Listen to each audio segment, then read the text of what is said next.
Have you ever been in one of those conversations, where beliefs just clash?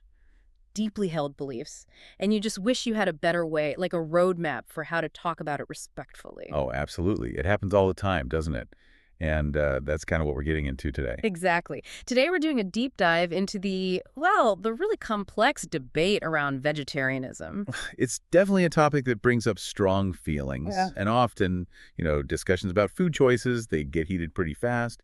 Less about understanding, more about defending your own position. But what's great is the source material we have for this deep dive. It's actually quite refreshing. We've got this dialogue, this conversation between two people, Emma and Daniel. Right. And they come at it from totally different angles. Totally different. So our mission here is to unpack their arguments, figure out the core issues, but also, and this is key, really watch how they talk to each other. Yeah, how they manage to have a thoughtful, respectful debate, even when they don't agree. It's as much about the how as the what. Couldn't agree more. So let's set the scene a bit. Okay, so you've got Emma. She follows a vegetarian lifestyle. And for her, it seems to come from some very specific, uh, deeply felt concerns. And then there's Daniel. Right, Daniel, he eats meat, but crucially, he's really open to the discussion. He doesn't just shut it down. He brings up, different things to consider. So together they really model a constructive way to talk. Let's dive into Emma's perspective first. What's driving her choice? Well, looking at their conversation, it really seems to boil down to two main things for Emma: ethics and the environment.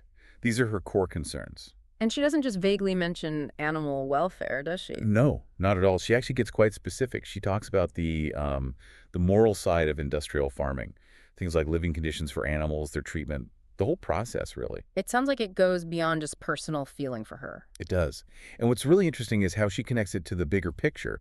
She talks about a sustainable diet. Ah, okay, so it's not just about the animals themselves. Exactly. Yeah. She frames this idea of plant-based living as being about the planet, too. She mentions the ecological footprint of meat production, the amount of land, the water needed. And greenhouse gas emissions, that's a big one she brings up in relation to livestock. So for her, choosing plant-based is like a conscious step towards, well, a healthier planet overall. So it's a really clear stance grounded in both sort of compassion and environmental awareness. Yeah, very values-driven. Okay, but then Daniel comes in. And this is where, as you said, the source gets really instructive. He doesn't just argue back, right? No, he doesn't just dismiss her points, which is so important. He offers a different lens. It shows that, disagreeing respectfully isn't about saying you're wrong. It's about adding another valid viewpoint. So what's his focus? What perspective does he bring? Daniel seems to pivot towards practicality and nutrition, the sort of how does this work in real life aspect. Okay, so less about the why, maybe, and more about the how. Kind of, yeah. He's not really challenging Emma's core values, but he's raising those real-world considerations, like getting enough protein sources. Right, the classic concern. The classic concern, exactly. Yeah. Ensuring a balanced diet without meat. He might touch on things like, is it easy for everyone? Is it affordable for, say, busy families to get all those varied plant-based foods?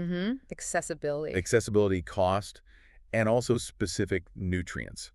Things like B12 or iron, which people often associate with meat. How do you manage that if you're maybe new to a completely plant-based diet? That makes sense. It represents a common viewpoint, I think, rooted in convenience and maybe more traditional ideas about nutrition. Very much so. So we've got Emma on ethics and sustainability, Daniel on practicality and nutrition, but the how they talk about this stuff is what we really wanted to focus on.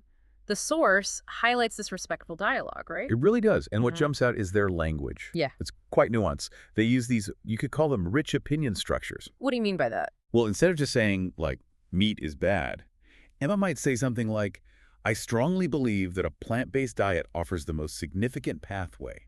See? It signals her conviction. Ah, okay. It's personal belief, stated clearly, but not aggressively. Exactly. It invites you to understand her belief, not necessarily agree with it as a hard fact. And they also seem to acknowledge each other's points before making their own. Yes, that's crucial. You hear phrases like, while I understand that accessibility can be a challenge, or maybe Daniel saying, on the flip side, many people find it difficult to transition. It's more than just being polite, isn't it? Much more. It shows empathy. It shows they're actually listening and trying to see the other person's reality before they offer their counterpoint. It builds this sense of shared ground, even amidst disagreement.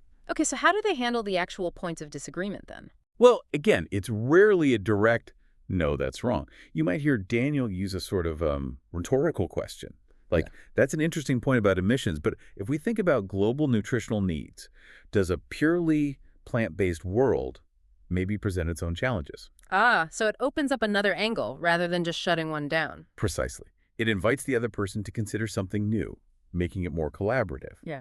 And they use contrastive words really well, on the other hand, whereas, although, Can you give an example? sure, Emma might point out, say, the lower water use for many plant foods, whereas Daniel might then bring up the water needed for, I don't know, certain types of nuts or imported crops. It keeps both ideas in view. It's really quite skillful when you break it down like that. It is. And watching them model this kind of dialogue, it's genuinely as valuable as the actual content about vegetarianism. It teaches us something about having these tough conversations about values. How to do it with clarity, with confidence, but also with respect, even when things get passionate. It's less about winning, more about, well, understanding. It's exactly. Understanding and maybe finding some common ground you didn't expect. So thinking about our listeners, what's the takeaway for you listening to this? We really encourage you to think about your own relationship with food choices or any personal values, really. Yeah, and consider how you might approach similar discussions. Think about how Emma and Daniel managed it.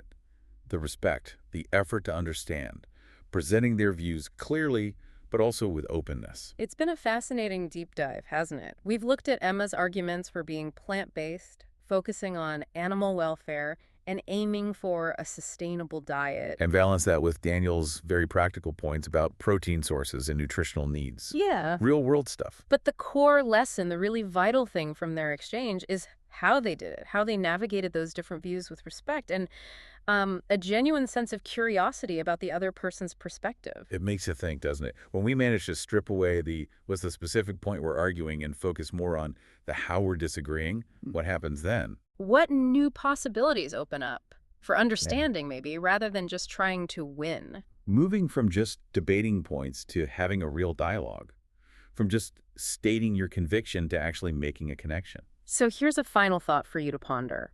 Think about a controversial topic you've come across lately, or maybe just a disagreement you had with someone. How could you apply these ideas, this kind of respectful, well-structured dialogue? Aiming for insight, aiming for connection, not just agreement. It's definitely a challenge, but perhaps a really rewarding way to engage with the people and the world around us.